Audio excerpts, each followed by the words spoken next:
em tua presença, reunimos-nos aqui, contemplamos tua face e rendemos-nos a ti, pois um dia tua morte trouxe vida a todos nós e nos deu completo acesso ao coração do Pai.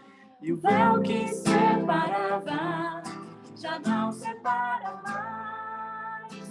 A luz que outrora apagava agora brilha e cada dia brilha mais. Só pra te adorar. Eu queria fazer um desafio para nós, como igreja, né? Cada um no seu devocional aí da semana, que a gente possa colocar um louvor e aquietar o nosso coração e dizer para o Senhor vir, né, sobre a nossa vida. Quando a gente louva, parece que o nosso coração, a nossa alma fica mais quieta e consegue ouvir, às vezes, melhor o que o Espírito Santo tem para nos dizer. Então, eu desafio cada um de nós a, no nosso devocional, colocar um louvor ao Senhor e aquietar o nosso coração e louvar, ou chorar, ou se alegrar. Cada um vai depender do momento que está, mas o louvor, ele traz algo para o nosso coração que só o Espírito Santo pode trazer. Então, eu trago esse desafio aí para todo mundo, para a nossa igreja. Falando em louvor, eu me lembro que na minha adolescência, e até como criança, com aqueles aparelhos antigos que a gente chamava de radiola, eu ouvia muitas gravações do cantor sacro batista Feliciano Amaral. Eu gostava muito das letras dos hinos que ele cantava e a gente entendia cada palavra. E hoje os meus filhos fazem uma gozação comigo. E, para me vingar, quando eles estavam aqui em casa, esta semana passada, eu os acordei de manhã cedo colocando uma música cantada por Feliciano Amaral. Uma coisa muito antiga, aqueles hinos bem antigos, e aquilo está na minha memória. E eu gostava demais do tal do Feliciano Amaral. Se vocês, a gente acordava eles todo domingo, lembra? Se vocês quiserem conhecer depois, é só você digitar aí no YouTube Feliciano Amaral e você poderá ouvir alguma coisa. Não espero que você goste muito, porque o estilo é bem antigo, mas em termos de edificação espiritual é muito bom. Mas por que você colocou aqui de manhã para eles todos acordarem? Para lembrar de quê? Não sei. Ué, porque todo domingo, quando eles eram pequenos aqui em casa, verdade. Não é? Todo domingo, o Heber, de manhã cedinho, ligava o som no Feliciano Amaral para acordar os meninos. Então, aí, essa semana, o Heber botou de novo o clipe. Papai, até hoje, até hoje. Bem, irmãos, eu vou ler um texto bíblico e fazer um comentário com vocês. Jeremias viveu cerca de 650, 680 anos antes de Cristo e foi um dos grandes profetas do Velho Testamento, século VII antes de Cristo. E ele escreveu algumas profecias que Deus lhe deu, e eu vou ler uma delas, que é o capítulo 18. Vou ler só os 6 primeiros versículos. Jeremias, capítulo 18.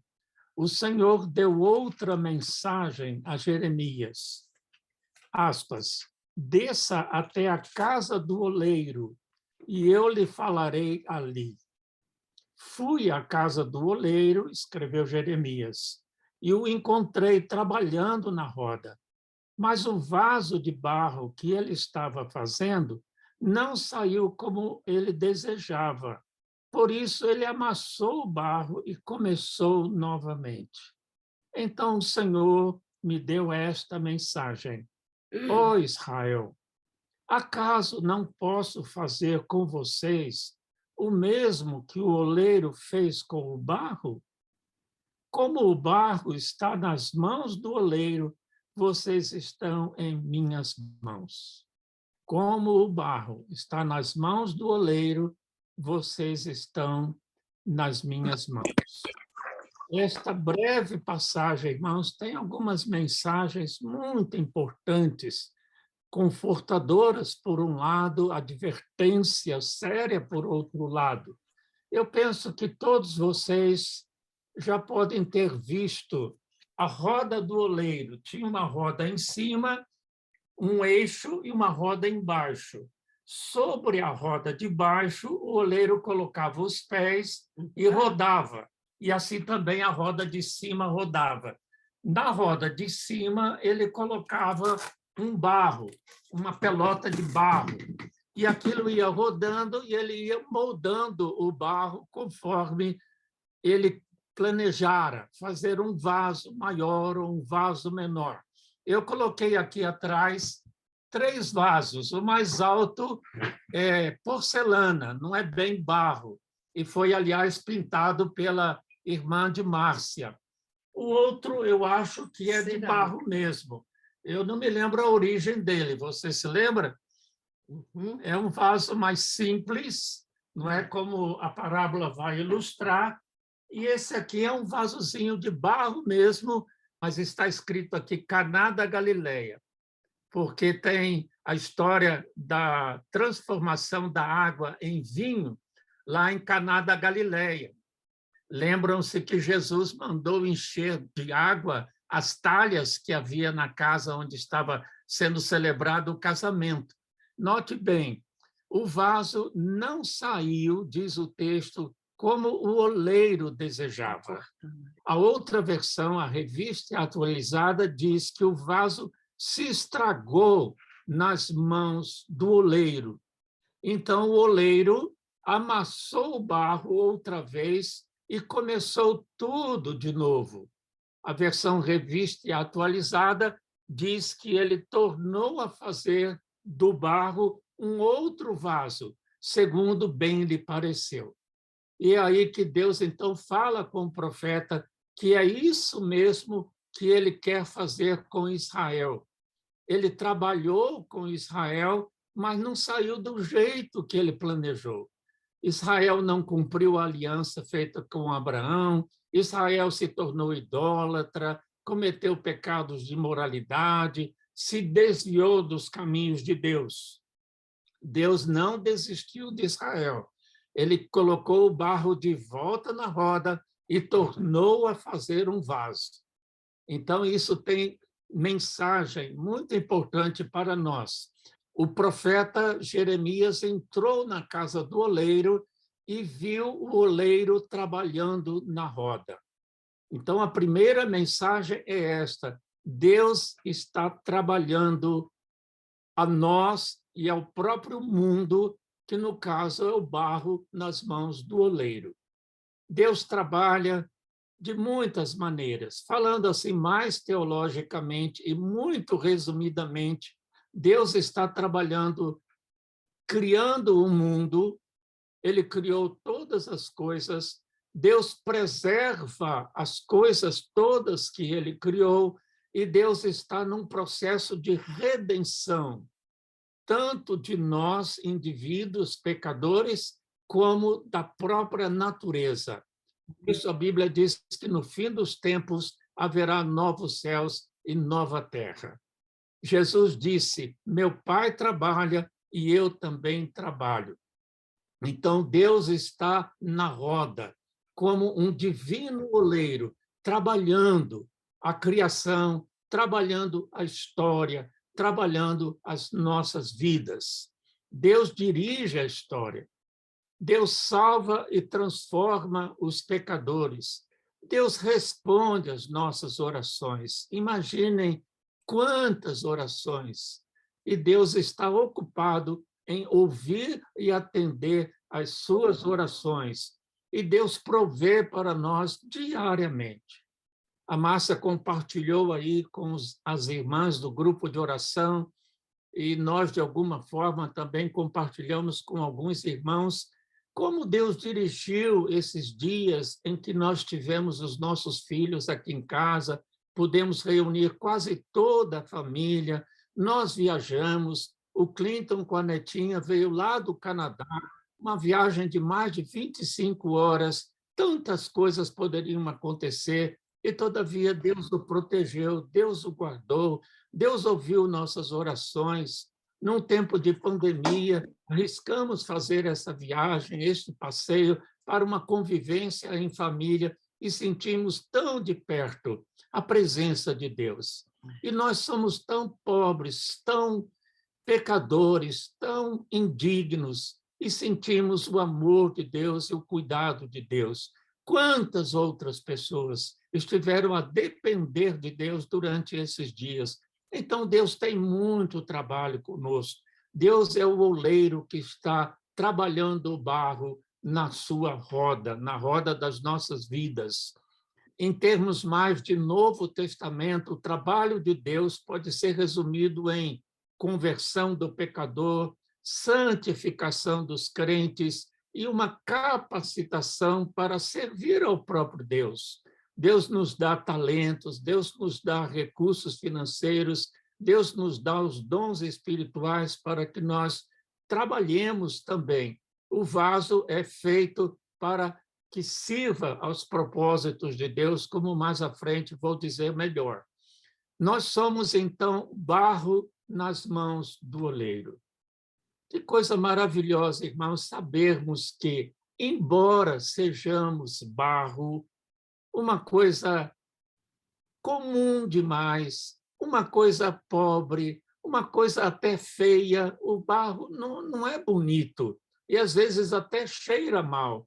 E nós somos assim, pecadores, somos apenas barro, mas estamos nas mãos do divino oleiro.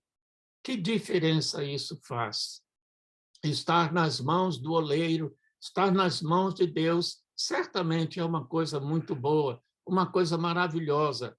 Esdras e Neemias, personagens, heróis do Velho Testamento, puderam dizer que a boa mão do seu Deus esteve com eles durante todo o tempo, no exílio na Babilônia, e quando eles retornaram à Palestina, a Jerusalém, na reconstrução do templo.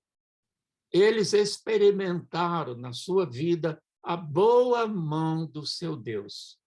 Mas um outro personagem do Velho Testamento, Noemi, sogra de Orfa, e Ruth, a história de Ruth, no livro de Ruth, disse o seguinte, abrindo o seu coração para suas noras: a mim me amarga o ter o Senhor descarregado contra mim a sua mão.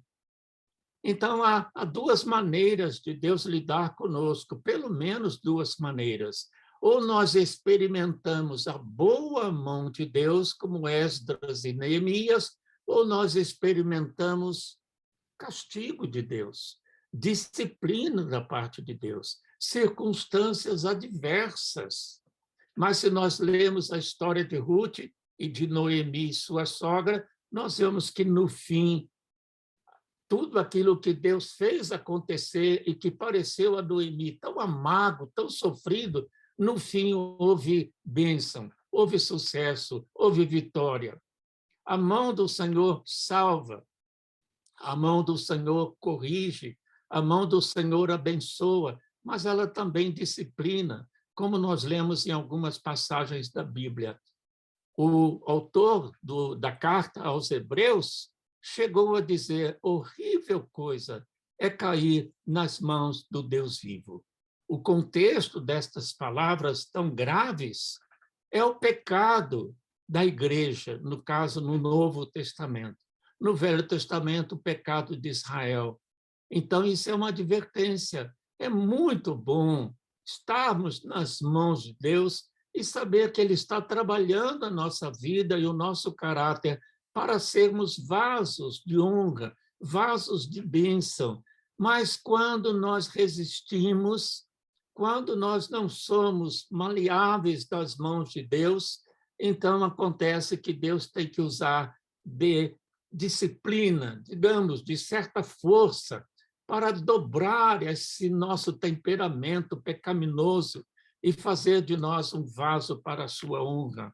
Então, esse é o próximo ponto. Dependendo do barro, note bem, dependendo do barro, e não do oleiro, dependendo do barro, o vaso pode não sair como planejado pelo oleiro e pode se estragar nas mãos do oleiro. O profeta Jeremias entrou na casa do oleiro e o viu trabalhando o barro e acrescenta, o barro, ou melhor, o vaso não saiu como ele esperava.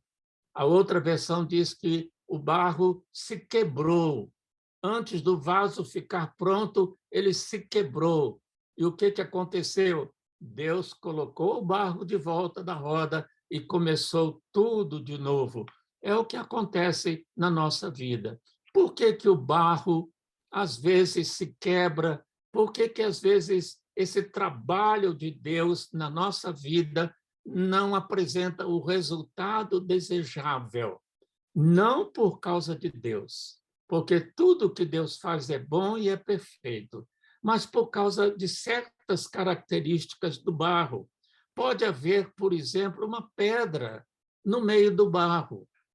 Isso representa o nosso pecado, isso representa nossas amarguras, nossos ressentimentos, nossas tendências para o mal. Então, Deus está trabalhando o barro, mas ele encontra pecado, ele encontra teimosia, ele encontra rebeldia, ele encontra um coração amargo. Então, o vaso se estraga. E se estraga nas mãos do oleiro, se estraga nas mãos de Deus. Não é culpa de Deus, enfatizo, mas é culpa nossa. Deus trabalha o barro, trabalha a nossa vida, o nosso caráter, através da pregação da palavra, através de uma leitura cristã, através da nossa própria leitura e estudo bíblico. Deus usa até circunstâncias. Daí que Paulo escreveu: todas as coisas contribuem para o bem daqueles que amam a Deus. Deus faz que tudo contribua para que na nossa vida se construa um vaso bonito, como esse que eu tenho aqui atrás de mim. Um vaso lindo, que possa servir aos propósitos de Deus, mas nós oferecemos resistência ou a pedras de pecado, de tendências más, misturadas com o barro. E isso retarda ou prejudica o trabalho de Deus na nossa vida. Outra coisa que pode fazer que o trabalho de Deus não saia como ele planejou, ou que o vaso se quebre, é o fato de a maleabilidade do barro não ser adequada. Ou o barro é duro demais, então é assim a vida de muitos de nós. Temos um coração endurecido, somos resistentes. Deus fala, Deus fala, Deus fala, Deus ensina, e nós somos teimosos, nós oferecemos resistência e nós achamos que não é aquilo. Então, o barro não sai um vaso como Deus planeja para a nossa vida, não prontamente. Mas, como vamos ver, Deus não desiste. Ou acontece que o vaso, ou melhor, o barro, é mole demais, está muito encharcado. E quem consegue colocar aquilo em pé e rodar, e ir apertando e fazendo um vaso mais alto? Aquilo desmorona, aquilo não oferece a resistência devida no sentido de perseverança, no sentido de manter a forma dada por Deus. Deus nos ensina santidade, e é para a gente permanecer santo, mas logo na frente aquilo desmorona, aquilo não tem permanência. Nós muitas vezes nos deixamos influenciar por ventos de doutrina, como escreveu o apóstolo Paulo. Nós conhecemos a sã doutrina, mas então vem uma igreja aqui, vem outra ali, uma denominação, uma heresia, e nós tão depressa absorvemos aquilo e o vaso desmorona. A sã doutrina, a nossa vida cristã é prejudicada, então o vaso não sai como planejado pelo oleiro.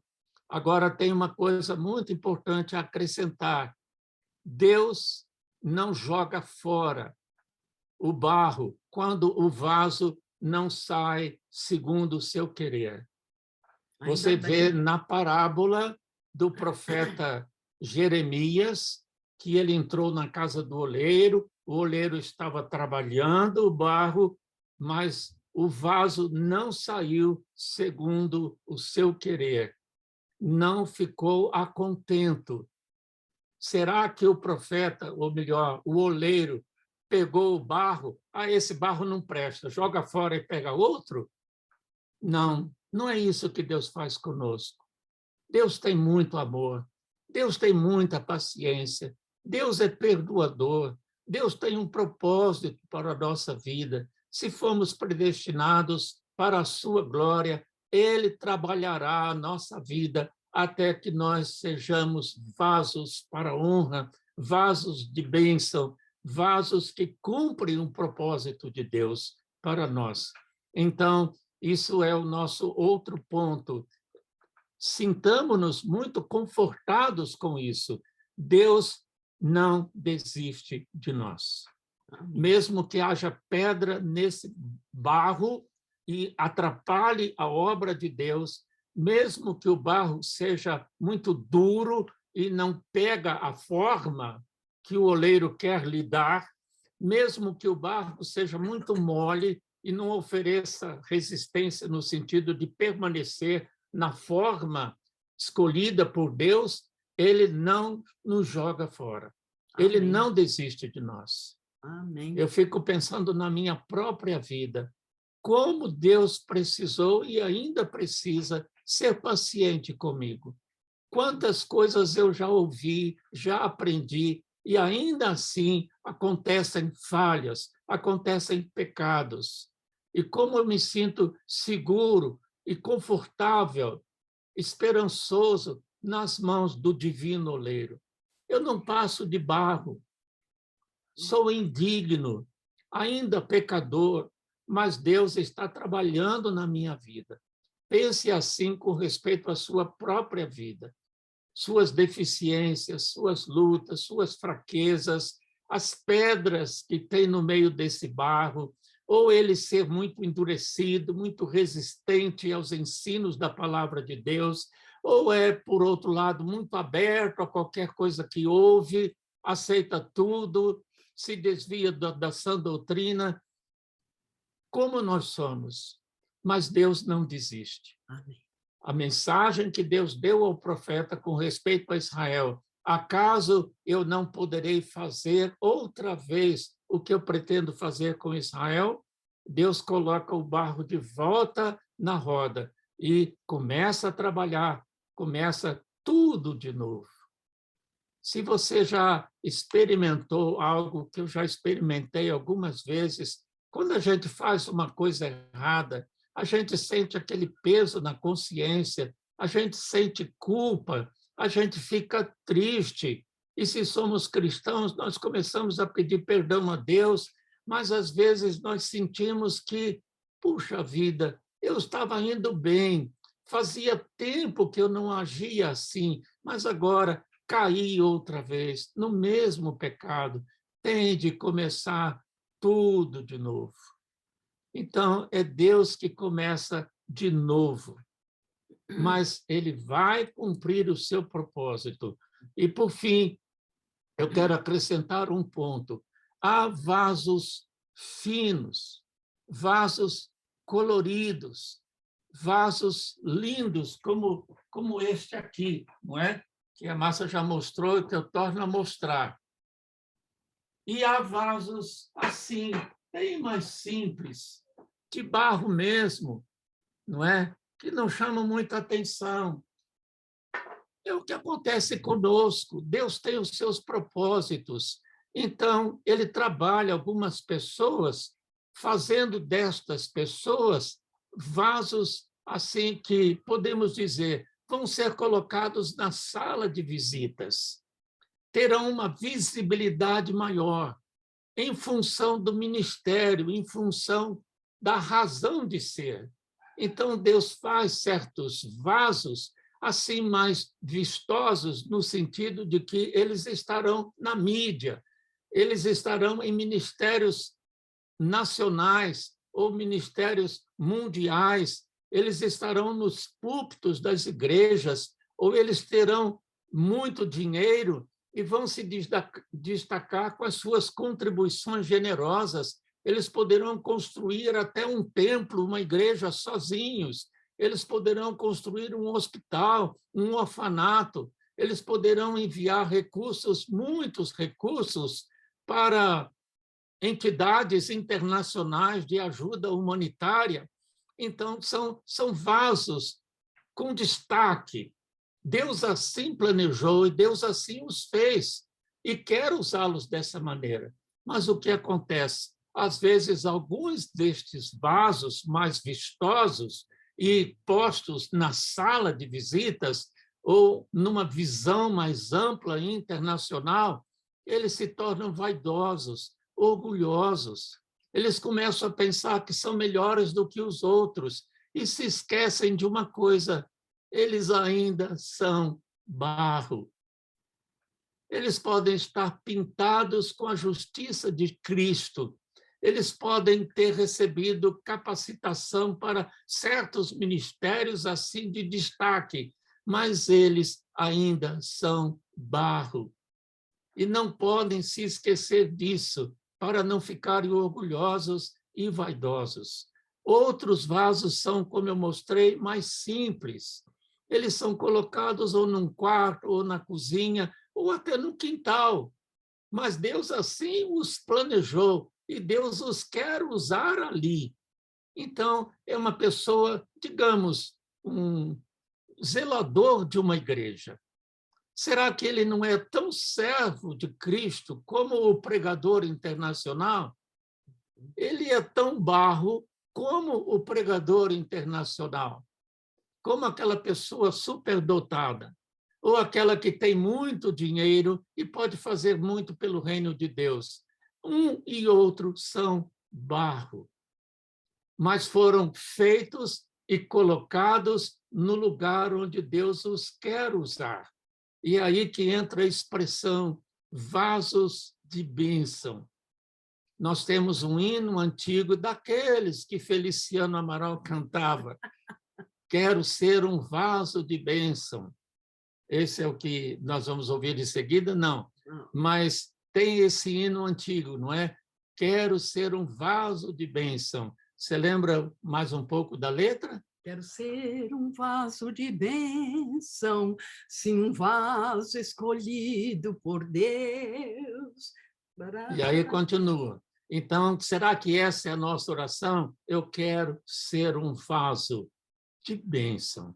Não importa se na sala ou no quintal.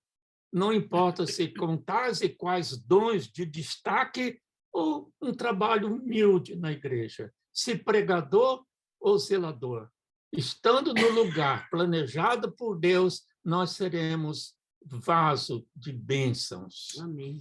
O apóstolo Paulo escreveu aos Coríntios a respeito da maravilhosa luz de Deus que resplandece em nossos corações.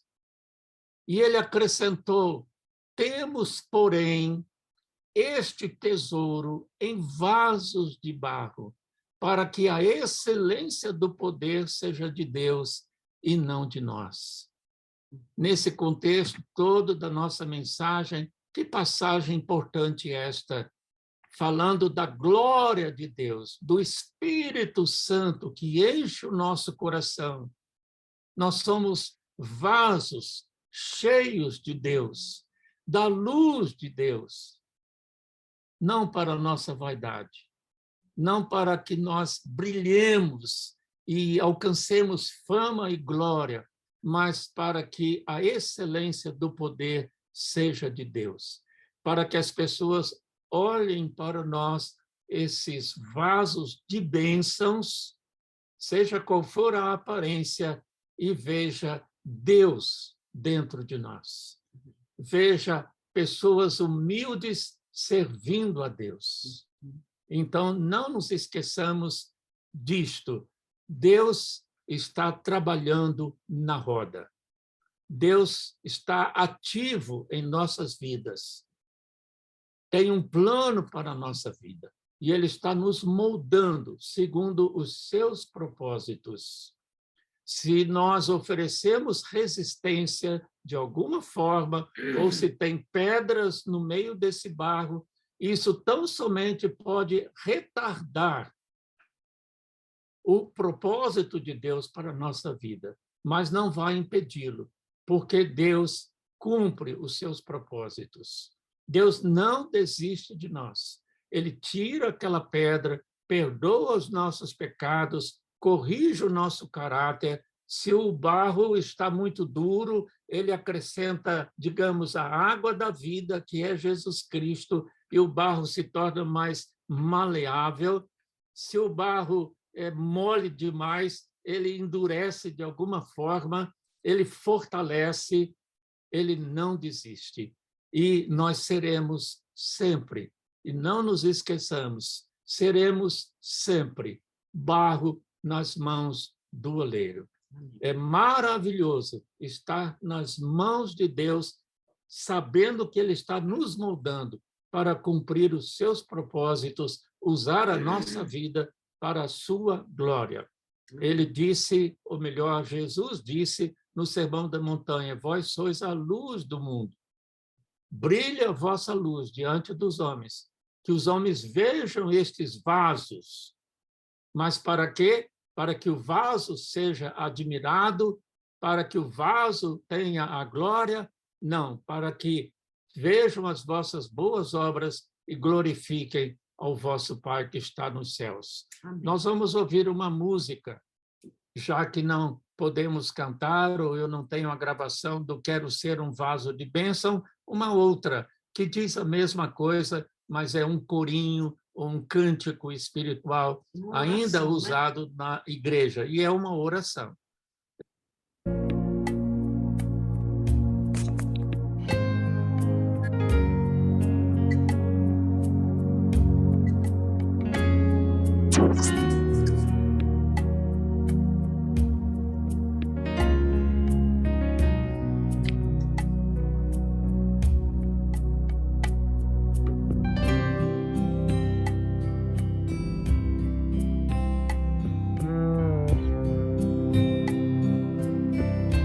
Eu quero ser, Senhor amado, como um vaso nas mãos do oleiro. Quebra minha vida e faz-a de novo. Eu quero ser, eu quero ser um vaso novo. Eu quero ser, Senhor amado, como um vaso nas mãos do oleiro.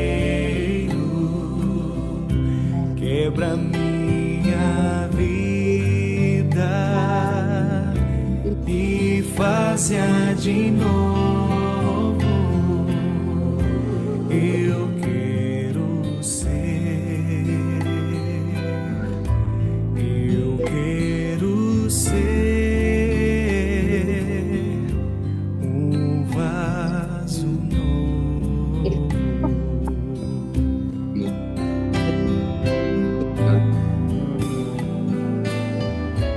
Como tu queres, Senhor, sou teu. Tu és o oleiro, vaso sou Enquanto Natal bate mesmo. Quebra e transforma até que enfim tua vontade se cumpra em mim, como tu queres, Senhor, sou teu. Tu és oleiro, vaso sou eu. Quebra e transforma até que enfim tua vontade se cumpra em mim,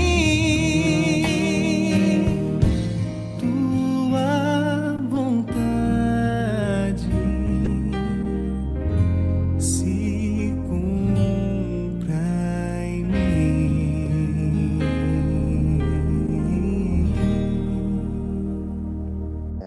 É com o coração grato, alegre na tua presença, de um momento de comunhão, um momento de compartilhamento, um momento que o Senhor falou ao nosso coração de algumas formas, características do Senhor, de forma personalizada. O Senhor conhece cada um, e nós te agradecemos por isso, Pai. Nós louvamos ao Senhor por isso, Pai. Por isso e pela forma com que o Senhor tem nos alimentado, segundo a necessidade de cada um. Muito obrigado por essa palavra. Nós agradecemos pela nossa comunhão e que o Senhor siga nos preservando assim, Pai. Em comunhão, avançando com Deus, testemunhando quem Tu és. No nome bendito de Jesus Cristo nós oramos. Amém. Amém. Amém. Renatinha? Bênção demais, pastor. Amém. Que a gente possa ser esse vaso de bênção na nossa igreja também. Quero lembrar os irmãos das nossas ofertas e dízimos, né? Então, vamos deixar Deus usar a nossa vida também nessa área, né? Para honrar com os compromissos da igreja, que o Estevão vai colocar a conta lá no grupo. Então, que os irmãos sintam no coração, né? De abençoar, de dar dízimos e ofertas, né? Senhor Deus, muito obrigado por esta família querida, família da fé, nossa igreja. Agradecemos por esses irmãos amados, pelo amor que predomina entre nós, pela união que nós temos, ó Deus. Sentimos que a nossa igreja tem crescido no amor, tem crescido na amizade, tem crescido nessa fraternidade cristã tão preciosa. Que outras pessoas venham estar conosco, não visando crescimento numérico, orgulhoso ou vaidoso, mas o benefício, como há pouco Estevão falava, de edificar, de transformar vidas. Que cada um de nós esteja atento durante a semana, nas oportunidades que temos para testemunhar a nossa fé, para convidar pessoas para os cultos. Guarda-nos, ó Deus, continua guardando-nos durante esse tempo de pandemia e a tantas pessoas. Oramos por aqueles que estão doentes, por aqueles que têm perdido entes queridos, que a tua graça, o teu conforto esteja sobre todos eles. Pedimos e agradecemos em nome de Jesus, e que a graça do Senhor Jesus, nosso amável Salvador, o amor infinito de Deus, a comunhão, as consolações, o moldar do Espírito Santo em nossas vidas de barro, sejam sobre nós, hoje e sempre. Amém. Amém.